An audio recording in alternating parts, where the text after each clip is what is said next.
کیونکہ اب وہ ہمارے بابوں کی طرف آ رہا ہے اور ہم نہیں اپنے بابوں کی برداشت کر سکتے. ٹھیک ہے، تو یہ ویکسین ضرور پلائیں، اور یہ ویکسین کے کوئی نقصانات نہیں ہیں. یہ ویکسین بیسیکلی ایک میڈیکل پروسیجر ہے جس میں آپ کے جسم کے اندر، بچوں کے جسم کے اندر اسی بیماری کے کمزور جراثیم داخل کیے جاتے ہیں تاکہ جسم کے اندر اینٹی باڈیز پیدا ہوں، اور جب اوریجنل مرض آئے تو وہ اس کا مقابلہ کر سکیں. میں نے پوری اس کی ڈاکٹرین بتائی تھی میڈیکل کی فیلڈ کے پوائنٹ آف ویو سے، لہٰذا اس معاملے میں سستی نہ کریں. اور یہ جو علماء کہہ رہے ہیں جی یہ ہو جائے گا وہ ہو جائے گا، اکثر وہ کہتے ہیں جی یہاں پہ لوگ نامرد ہو جائیں گے. سر یہ پولیو کی ویکسین پاکستان میں آلموسٹ سمجھ لیں 40 سال سے تو چل رہی ہے. ٹھیک ہے، اس حساب سے تو پاکستان کی آبادی ختم ہو جانی چاہیے تھی، لیکن مجھے تو لگ رہا ہے یہ کوئی الٹی کوئی دوائی دے رہے ہیں کہ وہ بڑھتی جا رہی ہے. پاکستان میں میڈیکل بجٹ کا ایک اچھا خاصا حصہ پولیو مہم کے اوپر لگ رہا ہے. یہ مردوں کی ذمہ داری ہے کہ وہ اپنی عورتوں کا نان و نفقہ، ان کی رہائش، کھانا پینا، یہ سارے معاملات پورے کریں گے. یہ تو پورے کر نہ رہے ہوں، گھر بیٹھ کے سگریٹ اور حقے لگا رہے ہوں، ان کی عورتیں بیچاری باہر کام کریں، تو وہ پھر یہ کہیں گے کہ ہم مرد جو ہیں وہ حاکم ہیں عورتوں کے اوپر. لعنت ہے ایسے مردوں کے اوپر، ان کو تو کوئی حق نہیں پہنچتا. ویسے میں نے دیکھا یار ماشاءاللہ دنیاوی تعلیم کی برکت سے اور جو ٹرو ریلیجن کے ماننے والے آج کل کے جو ینگ جنریشن ہے نا، وہ اللہ کے فضل سے سارے ران مرید ہیں. ہر شریف آدمی اپنی بیوی سے ڈرتا ہے، اور یہ ڈرنا اس کا محبت میں ہوتا ہے، اور اس کا جو مزہ ہے نا وہ دنیا میں کسی چیز کا مزہ نہیں ہے. حقیقت بات ہے، اللہ نے یہ رشتہ ہی ایسا غیر معمولی رکھا ہے. سر دیکھ لیں نبی علیہ السلام تو عین میدان جنگ میں جہاں بینیفٹ آف ڈاؤٹ دینا آلموسٹ ناممکن ہے، بینیفٹ آف ڈاؤٹ دے رہے ہیں اس کافر کو بھی جس نے کلمہ پڑھ لیا. یقیناً ہم بھی ہوتے تو یہی کہتے ڈر کے پڑا ہے. اور آپ کے علماء آپ کو حالت امن میں بھی اسلام کا سرٹیفکیٹ دینے کے لیے تیار نہیں ہو رہے. آپ چیخ چیخ کے یہ کہہ رہے ہیں نا ہم ویڈیو بنا رہے ہیں. سر اور چیخیں ویڈیو بنائیں، یہ آپ کو نہیں سرٹیفکیٹ دیں گے. ان کا علاج صرف اس پلیٹ فارم سے ہے کہ ان کے بابوں کی بوتھیاں ان کو دکھائیں کہ جنہوں نے اپنے ناموں کے کلمے پڑھائے ہیں. سر یہ آپ کو شکل دکھا کے تو آپ مجھے پکڑیے گا. آج اس پلیٹ فارم نے تلپٹ کر دیا ہر چیز. اس کی وجہ کیا ہے؟ یہی تو ہے، ساڑھے ہاتھ گدڑ سنگھی آ گئی ہے. سر سانو پتہ لگ گیا کہ انہوں کتنے پڑھنا ہے.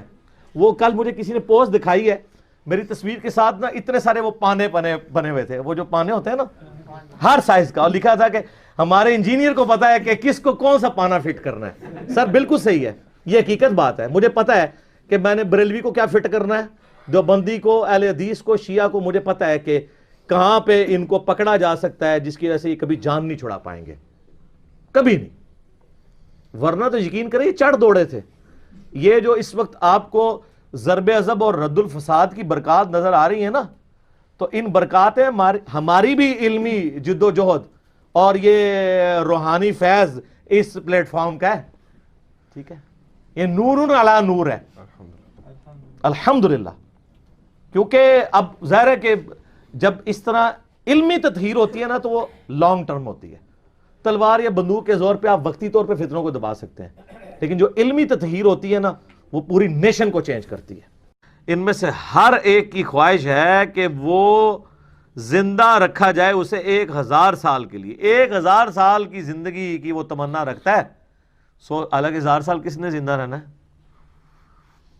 بہت لاٹری کسی کی نکلا ہے تو وہ بھی سینچری کرتا ہے. اور آج کل تو یہ پرانے ہی ہیں جو 70s تک پہنچے ہوئے ہیں، نئے تو 50 کے اندر فارغ ہو رہے ہیں. کتنے خوش نصیب ہیں یار جس کو 70 سال بعد جنت ملنی ہے 50 سال بعد ہی مل جائے ہے. اور اس نے کہا مجھ پہ دباؤ ہے FATF کے حوالے سے، فائنینشل ایکشن ٹاسک فورس، جو آپ کو پتا ہے نا وہ جو دہشت گردی کے لیے فنڈنگ ہوتی ہے، اس کے حوالے سے ایک انٹرنیشنل فورم بنا ہوا ہے جو ہم اکثر کہتے ہیں ہم گرے لسٹ میں آ گئے ہیں، وائٹ میں جائیں گے کہ بلیک میں جائیں گے. آج وہ مجھے پتہ چلا اجلاس بھی ان کا شروع ہو گیا. اللہ تعالیٰ پاکستان کے حق میں بہتری والا معاملہ فرمائے، آمین ثم آمین. یہ بڑا سینسٹیو مسئلہ ہے. یہاں تو لوگ کہہ رہے ہوتے ہیں نا کہ جی جناب IMF نو کہہ دو جناب کوئی پیسے واپس نہیں کرنے نہیں تھے، آیا جے غوری. او بھائی کتنے بیٹھے ہوئے ہو، تو انہوں پتہ ہی نہیں ہے کہ وہ اگر آپ کے اوپر سینکشنز لگا دیں تو یہ جو بزرگ آپ کے پہلے بھی تھے وہ تو بھی کوئی نہیں تھے کہ مسلح چک دے سن تے سونا ہی سونا ہونا سی، کچھ نہیں جے نکلنا. ٹھیک ہے, یہ کہانیاں ہیں ساری, خدا کے لیے ان وشفل تھنکنگ سے باہر ہیں. تو وہ اس میں طیب اردگان کہہ رہے تھے کہ مجھ پہ دباؤ ہے انٹرنیشنل, اس کے باوجود ہم پاکستان کے ساتھ کھڑے ہیں. بڑی بات ہے. یہ یورپ میں ایک ہی تو ملک ہے ہمارے پاس سر, یورپ کے سینے میں ٹرکی. اور دیکھ لیں دنیا میں جہاں کہیں مسلمانوں کے حوالے سے آواز اٹھتی ہے, ان پہ ظلم والا معاملہ ہوتا ہے, تو سب سے پہلے اردگان پہنچتا ہے. اور باقی یہ جو واقعات والے, میں کہوں یہ واقعات اب نہیں ہوتے ہیں. اب کیوں نہیں واقعات ہوتے؟ اب میڈیا کا دور ہے. یہ پرانے زمانے میں واقعات ہوتے تھے. اور آج کل بھی جو جھوٹے خواب بیان کرتے ہیں اکثر بعد میں جھوٹے ہی نکل آتے ہیں. آپ کو پتہ ہے یہاں بھی وہ چکوال کے پاس ایک بار نالائن شریف والا بھی وہ نکلا تھا, کتنی دنیا زیارت کے لیے کی, بعد میں چلا وہاں چولہا رکھا ہوا تھا, اس چولہے کا نشان پڑ گیا ہوا تھا. تو سر یہ تو میڈیا جس نے پکڑ لیا ہے. یہ پرانے زمانے میں ہوتا تو آپ کی کتاب میں لکھا ہوا ہوتا کہ ایک دفعہ کا ذکر ہے, آگے جھوٹ. یا وہ کوئی پرفیوم کی کمپنی تھی, ان کا پرفیوم کا کوئی ایشو بنا, انہوں نے ایک جگہ وہ سارا انڈیل دیا, وہاں سے کوئی بندہ گزر رہا تھا, یہ تو اخبار میں بھی واقعہ ہے, بلکہ ٹی وی میں بھی دکھایا انہوں نے, وہ مٹی جناب خوشبو والی پتہ کہتے ہیں جیسے کوئی بڑی متبرک, تو وہ ساری مٹی لے کے جانے شروع ہو کے بعد پتہ چلا وہ اس طرح. ٹھیک ہے, یہ تو قوم, یہ تو ابھی میڈیا کو آپ دعائیں دیں, میڈیا کی وجہ سے ان لوگوں کے فراڈ پکڑے جا رہے ہیں. ٹھیک ہے, وہ جی بزرگ جناب سجے پاسے اسلام پھیرا سارے حافظ ہو گئے, کھبے پاسے اسلام پھیرا سارے ناظرہ ہو گئے. یہ جن بزرگوں کے بارے میں آپ کہہ رہے ہوتے ہیں نا, میں دعوے سے کہتا ہوں وہ تجوید کے ساتھ خود نماز اور قرآن نہیں سنا سکتے. کسی کو کیا بنائیں گے؟ اگر ان کے جانشین دنیا میں موجود ہیں نا ابھی, لائے نا ہمیں صبح شام کے اذکار سنائے نا ذرا زبانی. میں ایسے بھی اگلی بات دیکھ کے پڑھ کے بتا دیں تجوید کے ساتھ, عربی آندھی منو, تجوید بھی تے ویسے بھی, تو یہ خود ہی دستبردار ہو جائیں گے. ان کو خود بھی پتا ہے تجوید تو آندھی ہے, بے تے پڑھنے والے لوگ ہیں وہ. انہوں نے تو علی بات پڑھا ہی نہیں ہوا, علی بے تے پڑھا ہوا ہے, انہوں نے کیا عربی پڑھنی ہے. ویسے اکا دکا کیس 20 سال میں بھی رپورٹ ہوئے ہیں. امیونٹی ڈیولپ ہو جاتی ہے. امیونٹی اصل میں ڈیولپ کرنی ہے, یعنی جس کو ہم قوت مدافعت کہتے ہیں, اینٹی باڈیز, جو ہم نے آپ کے اندر بھی پیدا کر دی ہے علماء سو کے خلاف. آپ کو بتا کے کہ جی اچھا یہ اگر آپ کے پاس کوئی اس طرح کا یعنی وہ وائرس آ جائے تو آپ نے چشتی رسول اللہ والی اس کو ویکسین دینی ہے, اس کو اشرف علی رسول اللہ والی ویکسین دینی ہے, اور اس کو آل امیہ کے خلاف احادیث والی ویکسین دینی ہے, اور اس کو ناج البلاغہ سے مولا علی کا خطبہ بتانا ہے آپ نے ویکسین کے طور پہ سیدنا عمر کی شان میں. اللہ کے فضل سے ہر سائز کا پانا, روحانی پانا, اور ہر سائز کا روحانی جو ویکسین ہے وہ یہاں پہ موجود ہے انشاءاللہ تعالی. اور اینٹی باڈیز ایسی پیدا کریں گی جناب کہ جو یہ وائرس جس طرح مرضی میوٹ ہو کے آ جائے, آپ کے پاس اینٹی باڈیز ہوں گی, آپ فوراً سے آن لیں گے. دیکھیں جن لوگوں کی کمپیٹنسی ہو گئی ہے نا, ان کو اگر آپ کوئی ایسی بات بتا دیں نا جو انہوں نے پہلے نہ سنی ہو کہ اس کا جواب کیا ہے, وہ خود ہی ان میں کمپیٹنسی ہوتی ہے, قوت مدافعت اتنی ہو جاتی ہے, وہ کہتے ہیں یار یہ اس طرح نہیں, یہ کہانی لگتی ہے, ایک کہانی لگ رہی ہے سر, اس طرح نہیں ہوئے گا, اس میں تو یہ بھی ہو سکتا ہے. ٹھیک ہے, وہ ہمارا پچھلے دنوں ایک کلپ چڑھا ہے نا, وہ 12 سال بعد ڈوبی ہوئی, 11 سال بعد بارات جو ہے نا وہ لاکھوں میں پہنچ گیا وہ کلپ, انڈرسٹینڈ اسلام والے نے اپلوڈ کیا. اس کے نیچے ایک بندے نے کمنٹس کیے ہیں کہ میں یہ حیران ہوں, یہ کون سی ماں ہے جو اپنے بیٹے کی شادی میں نہیں گئی تھی, ماں بچ گئی ہے تو برا ساری ڈوب گئی ہے. منو اس ماں دی نہیں سمجھ آ رہی, ماں تو اس کشتی میں کیوں نہیں تھی بیٹھی ہوئی, یہ خود سازش میں شامل ہے اس کو کشتی کے ڈبونے میں, کیونکہ مائیں تو شادی میں ساتھ ہوتی ہیں, یہ کیوں نہیں ساتھ گئی تھی. اچھا یہ ابھی تک جتنی سٹوریاں اویلیبل ہیں نا, اس میں یہ کہیں یہ مسنگ لنک ہے کہ وہ ماں کیوں نہیں تھی کشتی میں بیٹھی ہوئی. یہ جس نے سٹوری بنائی ہے نا اس نے اپنی لنگوٹی چھوڑ دی ہے. اب نئی سٹوری سر بنائے جس میں بتائیں کہ وہ ماں اس دن تھوڑی طبیعت خراب سی تو پتر گھر ہی چھڑ گیا سی, ورنہ اے لوگوں نے اینٹی باڈیز ایسے پیدا ہو جو پھڑ لے, وہ کہتے ہیں ماں کیوں نہیں گئی, اے ماں کیوں نہیں سی گئی اس بیاہ جدو بیڑا ڈوب گیا. تو انہوں کا بھی بیڑا ڈوب دیتا ہے, اور ان کا بیڑا ڈبونے کا بیڑا ہم نے اٹھایا ہوا ہے. اچھا یہ بیڑا اٹھانا, یہ بیڑا اٹھانا نہیں ہوتا, یہ پتہ ہے آپ کو, تھوڑی سی اردو بھی سیکھا کریں. یہ بیڑا جو ہے نا وہ تو وہی کشتی کو جہاز کو کہتے ہیں, بیڑا اٹھانا یہ نہیں ہوتا. یہ ایک رسم ہوا کرتی تھی بیڑا اٹھانے والی سکھوں کے ہاں. تو بیڑا اٹھانا یعنی کوئی کسی مشکل کام کو آپ نے یعنی اپنے جی ایکسپٹ کر لینا کہ میں نے یہ کام کرنا ہے. بیڑا تو کوئی نہیں اٹھا سکتا, یہ لفظ ہے بیڑا. وہ والا بیڑا جو غرق والا ہے نا وہ بیڑا ہے, اور جو ترنے والا ہے نا وہ بیڑا اٹھانا ہے.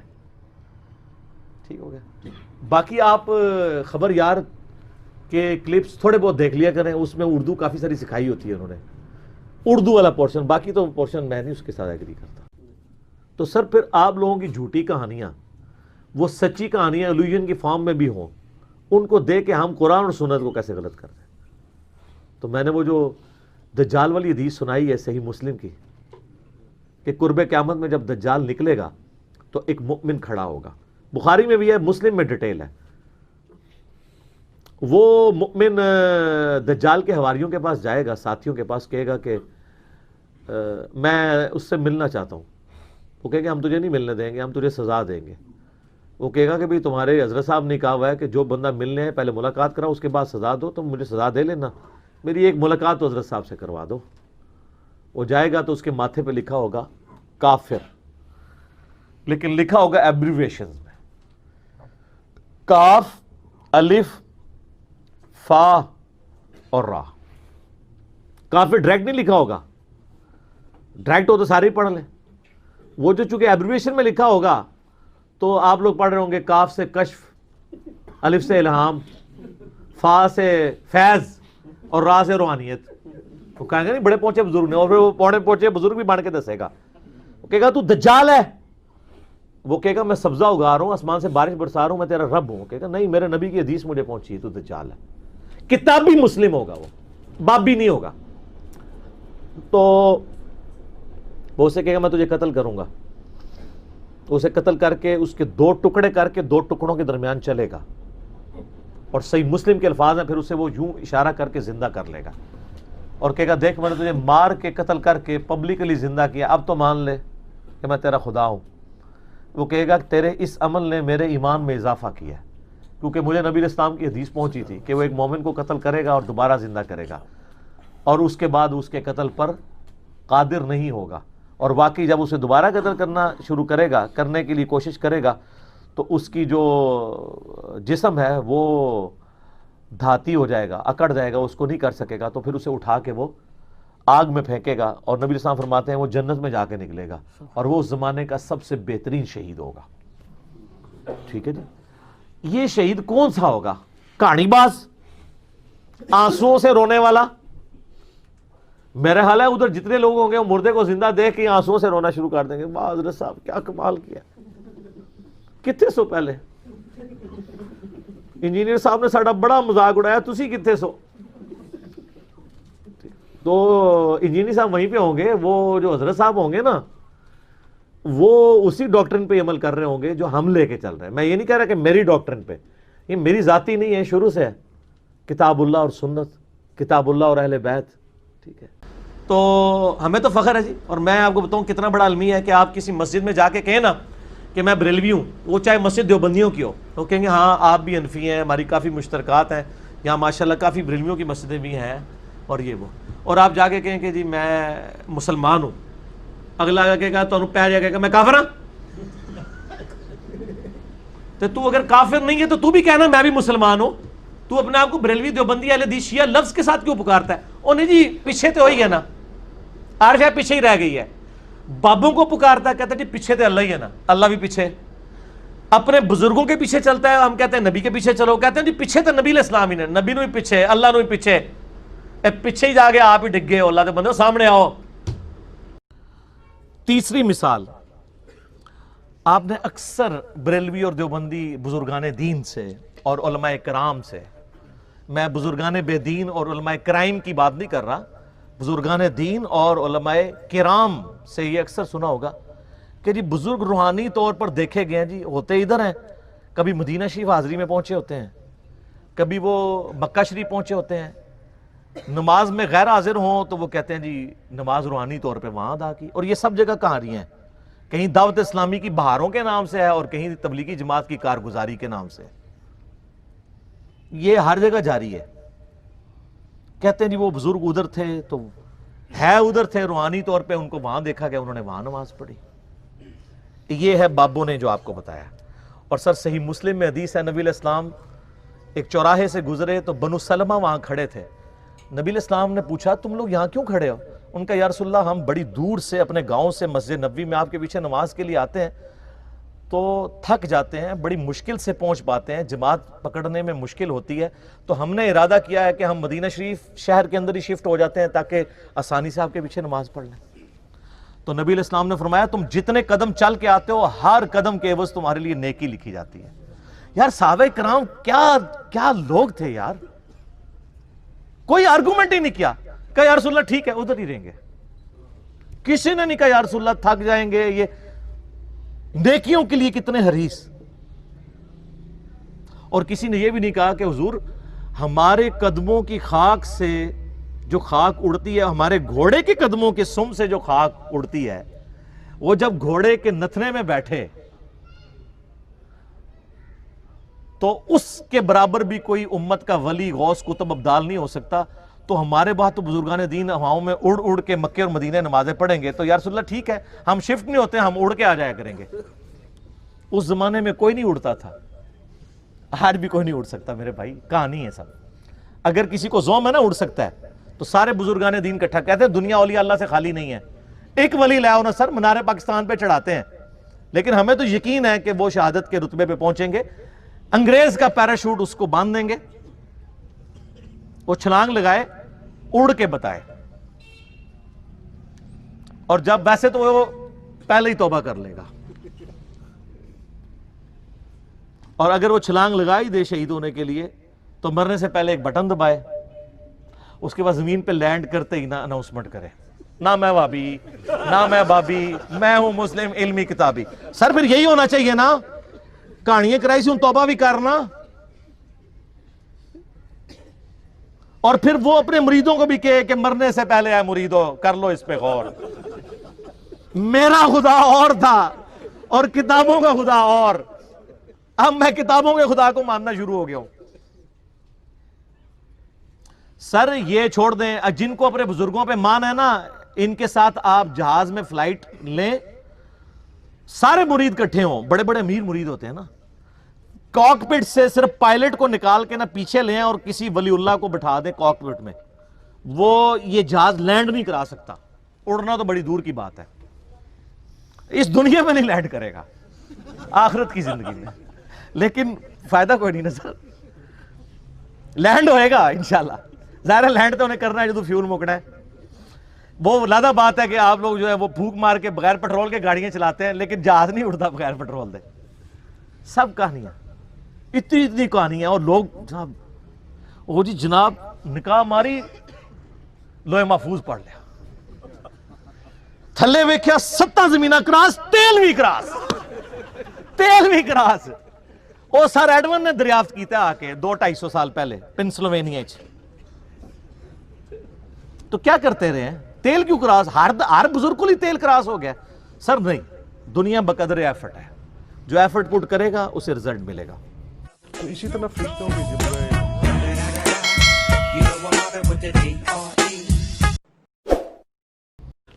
فرشتوں کے جبرائیل اسرائیل اسرافیل اور یہ نام رکھ سکتے ہیں؟ یہ بھی یعنی پیغمبروں کے نام ہی ہے نا, رکھ سکتے ہیں. اسرائیل نہ رکھیے گا بس, اسرافیل بھی نہ رکھیے گا. آج کل ویسے ہی لوگ قیامت کا انتظار کر رہے ہیں, پیچھے میکائیل اور جبرائیل بچ جائیں گے. تو ضرورت کیا ہے فرشتوں کے نام رکھنے کی؟ انبیاء کے نام تھوڑے, انبیاء کے نام پہ رکھیں, صحابہ کے ناموں پہ نام رکھیں. اور یہ اسرائیل جو ہے, بنی اسرائیل جس طرح ہے, یہ اب ان کی کنیت تھی حضرت اسرائیل جو, ہاں قرآن میں ہے, وہ رکھ سکتے ہیں اسرائیل نام. اسرائیل رکھ سکتے ہیں, لیکن وہ پاکستان کے پاسپورٹ پہ لکھا ہوتا ہے اسرائیل کے علاوہ تمام ملکوں کے لیے ویلڈ ہے. تو کہ یہ اب نام جو ہے نا وہ ایک نٹوریس بن چکا ہے. جی جی. تو میں نے کہا اسرائیل کی بجائے اب یعقوب نام رکھیں نا. لیکن سر انہوں نے یاداشت بھی بڑی ہوتی ہے. جی جناب, یہاں پہ منڈی میں آپ چلے جائیں, کتنے آڑتی بیٹھے ہوئے چٹے ان پڑھ ہیں اور ملینز کا بزنس آپ کو زبانی لکھوا دیں گے. چونکہ انہوں نے لکھت پڑھت پہ توجہ نہیں نہ دی ہے, تو ان کی وہ کریمنگ والی وہ اس صلاحیت کو نا یوز کر کے نا ان کا وہ بہت زیادہ ایکٹیویٹ ہو جاتا ہے. یہ زمیندار لوگ آپ دیکھیں چٹے ان پڑھ ہوتے ہیں, ان کو ایک ایک چیز یاد ہوتی ہے ڈیٹس کے ساتھ. پھر کیا کرو گے؟ وہ تو تمہیں دس گے تو جی اس داڑے اس رنگ کا سوٹ پایا سی, منو یاد ہے جدو تو منو سلامی دے کے گیا سے. ان کو یہ بھی یاد ہوگا, روٹی بھی تو نال ایک منڈا بھی فالتو لایا سا تو, میں لکھیا سی کہ ایک فرد آئے تو بچہ بھی اپنا نال لے آندا سی. وہ یداشت سے کچھ نہیں کر سکتے. آپ دیکھیں یہ شادی بیاہ کے موقع پہ ہر شادی پہ عورتوں کی خواہش ہوتی ہے کہ نیا سوٹ بنایا جائے. کیوں؟ عورتیں جو ہیں یہ بیسیکلی دنیا دار ہوتی ہیں, دیندار سے دیندار عورت بھی دنیا دار ہوتی ہے. اسی لیے صحیح مسلم حدیث ہے نا کہ دنیا متاع ہے اور سب سے بہترین متاع نیک بیوی ہے, یعنی برتنے کی چیز ہے نا ایک. تو یہ عورتیں نئے سوٹ اس لیے سلوا رہی ہوتی ہیں کہ ان کو یہ خطرہ ہوتا ہے کہ ہم اگر کسی فنکشن میں سال بعد بھی گئی اور وہاں پہ وہی آنٹیاں آئی ہوئی, وہی سہیلیاں آئیں جو اس شادی میں بھی تھی, تو وہ پہچان لیں گی یہ وہی سوٹ ہے, اور وہ پہچان بھی لیتی ہیں. کیونکہ یہ آنٹیاں یا سہیلیاں گئی اس لیے ہوتی ہیں کہ وہ دیکھیں کس نے کس کلر کا سوٹ اور وہ پہنا ہوا تھا, اس لیے وہ اوائڈ کرتی ہیں. اور نہ صرف پہچانیں گی بلکہ وہ کہنے سے بھی آر محسوس نہیں کریں گی, وہ کہہ بھی دیں گی تو وہی سوٹ ہے. ٹھیک ہے, تو وہ تو کہہ کے سائڈ میں ہو جائے گی, بعد میں شامت آئے گی انہیں جڑے دی. تو میں خامدوں سے اپیل کرتا ہوں کہ اگر آپ کی بیوی یہ کہے نا کہ اس شادی پہ نیا سوٹ سلوانا ہے, تو جو بعد میں دنگا فساد ہونا ہے اس سے بچنے کا طریقہ یہ ہے کہ سلوا ہی دیں. کیونکہ اگر کسی نے مینا مار دیتا تو عورتیں تو ماشاءاللہ صبر تو اس طرح کے معاملات میں کم عورتوں میں ہوتا ہے, کہیں نہ کہیں وہ پھر اس کا اظہار کر ہی دیتی ہیں. میرا ایک سوال ہے علی بھائی, جی یہ جو المشہور مجدد علی ثانی ہیں, یہ آپ نے جیسے عرض کیا کہ وہ رفع صحابہ کے مسئلے میں امام کا کچھ کول نہیں تھے چھوڑتے, صحیح حدیث میں مل جاتی تھی. تو ویسے امام کے پیچھے فاتحہ میں اور بلند آواز آمین میں وہ امام کا غالباً کول چھوڑ چکے تھے اس مسئلے میں. آمین میں نہیں چھوڑا تھا, فاتحہ خلف الامام میں وہ چھوڑ چکے تھے. آپ نے اب آمین کے بارے میں بھی ایک وہ میں نے حنفی مسجد میں ایک ایسا واقعہ ہوا ہے. چلیں ٹھیک ہے, میں آپ کو صرف جو بات میں نے پڑھی ہے میں اسی کی صرف دلیل دے سکتا ہوں. جو میں نے نہیں پڑھی, میں حنفی مسجد میں تو اکثر سٹوریاں بھی سنائی جاتی ہیں, اس لیے ہم اس کو آن نہیں کرتے, پہلے ہمارے گلے فٹ ہو جاتی ہیں. جو میں نے خود پڑھا نا ان کے مکتوبات میں وہ یہ ہے, اور وہ بھی انتہائی مزہ کا خیز بات ہے, کہ شیخ احمد سرندی المشہور مجدد الفسانی کہتے ہیں کہ میں نے جب سے یہ حدیث پڑھی بخاری مسلم کی, لا صلاۃ لمن لم یقرأ بفاتحۃ الکتاب, اس کی نماز ہی نہیں ہوتی جو سورہ فاتحہ نماز میں نہ پڑھے, تو کہتے ہیں میری پوری کوشش ہوتی ہے کہ میں خود امامت کروں, کہ میں تو خود فاتحہ پڑھ رہا ہوں نا, تو میری اپنی ہو جائے تو پچھلوں کی نہ ہو. سننے کا خصوصاً وہ سری نماز کی جو رکھتے ہیں, 17 رکھتے ہیں نا فرض کی, اس میں سے 11 جو ہیں وہ سرن ہے. ٹھیک ہے جی, زور کی آخری 2 رکھتے ہیں, بلکہ زور کی تو ساری 4 کی 4 رکھتے ہیں سرن ہے, عصر کی 4 ہیں, مغرب کی آخری 1 رکعت, عشاء کی آخری 2 رکھتے ہیں. چلیں جہری میں اختلاف ہے, سرن میں خاموشی سے کھڑے رہے امام کے پیچھے, وہ خود بھی ڈرتے تھے اور کہتے تھے میں, اور انہوں نے یہ بھی کہا ہے کہ میں اپنی تہجد کی نماز رفع الیدین سے پڑھتا ہوں. خود سب کچھ کرتے رہتے ہیں اور خود پوری وہ حنفیت کی ترویج دلاتے رہتے ہیں. تو یہ کیا کھلا تضاد نہیں ہے؟ کھلا تضاد ہے یہ. اچھا آگے تھوڑے سے میٹھے میٹھے سوالات ہیں. اچھی بات ہے. اس میں ہے سوال کہ حاکم وقت کی بیعت اور مرشد کی بیعت میں فرق کیا ہے؟ میٹھا سوال ہے, اور میرے کو اسلام میں بیعت ہے ہی صرف حاکم وقت کی ہے. تو یہ فضائل اعمال میں لکھا ہوا ہے میرے بھائی کہ ایک بزرگ تھے روزانہ 1 قرآن پڑھتے تھے, ایک اور بزرگ کا لکھا ساتھ کہ وہ 3 قرآن روزانہ پڑھتے تھے, پھر آگے کہتے ہیں 8 قرآن بھی روزانہ پڑھتے تھے. اور پھر لکھا کہ امام ابو حنیفہ رحمہ اللہ تعالی رمضان شریف میں 61 قرآن پڑھتے تھے. 61 کی گنتی وہ کہتے ہیں 1 قرآن دن میں 1 رات میں, کتنے ہو گئے 60, اور 1 تراویح بھی. ہاں جی 1/8 تھا, پھر تاک کرنا تھا نا انہوں نے. اب یہ لانا بات ہے جب 29 روزے ہوتے ہوں گے پھر کیا کرتے ہوں گے. تو بہرحال لوگ کہتے ہیں 61 قرآن امام حنیفہ رحمہ اللہ. یہ فضائل اعمال میں لکھا ہوا ہے سر, ہم جے پی جیز ایڈ کریں گے, ایک چیز کا جے پی جی ڈالیں گے, تاکہ آپ ایک بار یہ سوچیں کہ مرنے سے پہلے اے مسلمان کر لے اس پہ غور, کتابوں کا خدا اور ہے, بابوں کا خدا اور. یہ بابوں کا تعارف ہے قرآن کے حوالے سے, اور ایک کتابوں کا تعارف ہے. سر جامعہ ترمذی میں حدیث موجود ہے, اللہ کے محبوب صلی اللہ علیہ وآلہ وسلم نے فرمایا جس شخص نے 3 دن سے کم میں قرآن کمپلیٹ کیا, مکمل کیا, اس نے قرآن کے فہم میں سے کچھ بھی حاصل نہیں کیا. یہ ان کو کہہ رہے ہیں جن کو عربی آتی تھی, تو آنو تو عربی آندھی بھی کوئی نہیں. جن کو عربی آتی ہے ان کو کہا جا رہا ہے 3 دن سے کم میں قرآن مکمل کیا, تو فہم اس کا حاصل ہی نہ کیا. تو یہ جو 8 قرآن روزانہ کر رہے ہیں یہ کس سنت پہ عمل کر رہے ہیں؟ اپنی وشفل تھنکنگز میں سرگرداں ہیں. اور اس سے بھی مزے کی بات صحیح مسلم میں حدیث ہے, نبی علیہ السلام نے صحابہ کرام سے فرمایا, یہ حدیث بخاری میں بھی ہے لیکن مسلم میں ڈیٹیل ہے, بخاری مسلم دونوں میں ہے, کہ بھلا بتاؤ تم میں سے کسی شخص کی استطاعت ہے کہ وہ ایک رات میں تہائی قرآن پڑھ لے, یعنی 10 پارے, آج کی ڈیٹ میں, پارے اس زمانے میں تو نہیں تھے. تو صحابہ کرام نے کہا کہ یا رسول اللہ کس کی استطاعت ہوگی کہ وہ رات میں 1/3 قرآن پڑھ لے؟ ہائے ہائے ہائے ہائے ہائے, سر ہے استطاعت, فضائل مال میں 8 بھی ہے جے, لیکن صحابہ کرام تو بزرگ نہیں تھے نا, آپ کو پتہ ہے, وہ تو کامل ایمان مومنین تھے. یہ کہانیوں والے ہیں, وہ کامل الایمان اے کہانی باز.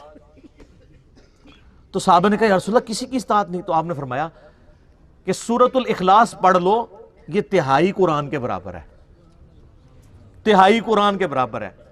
اپنے نظریات کے اعتبار سے بھی, کیونکہ قرآن حکیم کا 1/3 عقیدہ توحید ہے, اور چونکہ سورہ اخلاص توحید کی جڑ ہے, اس اعتبار سے بھی تعلیمات میں بھی یہ 1/3 ہے قرآن کا, اور فضیلت میں بھی. اچھا اگر یہ کہتے ہیں نا کہ ہمارے بزرگ جو 8 قرآن پڑھتے تھے وہ 24 بار پڑھتے سن سورہ اخلاص, پھر تو ٹھیک ہے. 8 × 3 = 24. 24 ٹائمز اگر سورہ اخلاص کوئی پڑھ لے اور 8 قرآن روزانہ کے, اگر یہ کہتے ہیں پھر تو ٹھیک ہے. لیکن آپ کو بھی پتا ہے کہ انہوں نے یہ نہیں کہا ہوا, ٹھیک ہے, کیونکہ اس پہ پوری رات ایک ٹانگ پہ کھڑا نہیں ہونا پڑتا. سورہ اخلاص اگر کسی نے پڑھنی ہے 3 دفعہ, کتنا ٹائم لگتا ہے. اور آپ کو ایک اوریجنل مدنی لطیفہ سناتے ہیں. یہاں پہ جیلم ہمارے شہر کے اندر تبلیغی مرکز ہے. کبھی کبھار میں زور کی نماز میں وہاں چلا جاتا ہوں, تو زور کی نماز کے بعد نا فضائل مال کی تعلیم ہوتی ہے. اب وہ عالم دین ہے جو وہ فضائل مال پڑھ کے سنا رہے ہوتے ہیں, اور سامنے مدرسے کے بچے بھی ہوتے ہیں. تو میں نے اپنے بچوں کو پابند کیا کہ تم نے بھی سن لیا کرو تعلیم نا. اب میرا ایک بچہ ماشاءاللہ 10 سال کا ہے اور ایک آلموسٹ 11 سال کا. تو یہ میں 5-6 مہینے پہلے کی بات کر رہا ہوں. تو ہم درس سن رہے نا, تو یہی والا جناب وہ فضائل قرآن والا آ گیا جی, ایک بزرگ 3 قرآن روزانہ, ایک 8 قرآن, اور یہ 61 قرآن. اب میں جب بیٹھا ہوا درس سن رہا نا, تو میں بچوں کی طرف دیکھ رہا, میں نے کہا کہیں یہ بھی وہی تو نہیں سوچ رہے جو میں سوچ رہا ہوں.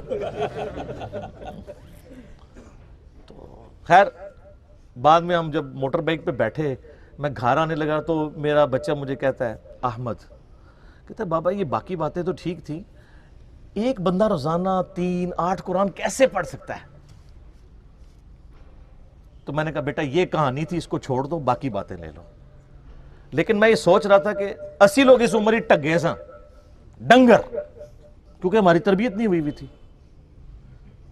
اور آج کل کے بچے سوچتے ہیں, کیوں سوچتا ہے؟ اس نے قرآن کئی دفعہ مکمل کیا, اسے پتہ ہے یہ اتنی موٹی کتاب ہے, یہ 8 دفعہ روزانہ کیسے پڑھی جا سکتی ہے. اب لاکھ کسی کو کہتے رہے جناب انج کر کے پڑھ لی تو انج کر کے پڑھ لی, کیسے منوائیں گے؟ اور میں نے تو احادیث سے ثابت کر دیا کہ صحابہ کرام علیہم رضوان بھی کہہ رہے ہیں کہ کس کی ہمت ہے کہ رات میں 1/3 قرآن پڑھ لے. تو نبی علیہ السلام نے وظیفہ دیا ہے سورہ اخلاص کا. یہ ایٹیچوڈ جو ہے نا, یہ انتہائی دکھی ایٹیچوڈ ہے. اور میں ان کو وارن کر رہا ہوں کہ کل کو انہوں نے, یہ تو کہتے ہیں میرا جینا مرنا پاکستان میں ہے, اللہ کرے ایسا ہی ہو, لیکن جو کچھ آپ نے حکومت کے دوران کیا ہے نا, مجھے خطرہ ہے کہ آپ کے لیے یہاں رہنا مشکل ہو جائے گا اگر آپ اس طرح کی سلپ آف ٹنگ کے اوپر, جو خصوصاً مذہب سے ریلیٹڈ ہے, رجوع نہیں کریں گے. جو باقی کرتے رہے وہ تو جا کے باہر بیٹھ گئے نا. آپ کے ایکس چیف جسٹس صاحب جو کہتے تھے میں ڈیم کے باہر خیمہ لگا کے بیٹھ جاؤں گا, ہمیں تو وہ خیمہ پورے پاکستان میں نظر نہیں آ رہا. سر وہ پاکستان کی کسی گلی سے نہیں گزر سکتا, پوری قوم کو کہانی کرا کے چلا گیا ڈیم فنڈ کے نام کے اوپر. ٹھیک ہے, یہ ڈینے ہی ہم پہ مسلط ہوئی ہے, ڈیم فنڈ کے نام پہ ڈینے. باقی جی ہم تو امید رکھتے ہیں کہ اللہ تعالیٰ ہمارے حکمرانوں کو بھی رجب طیب اردگان جیسی دلیری نصیب کرے, اور اللہ تعالیٰ ان کی حفاظت فرمائے, اور مسلمان دنیا کو اس طرح کے اور حکمران بھی نصیب فرمائے جو دلیری کے ساتھ اللہ کا پیغام پوری دنیا کے سامنے رکھیں.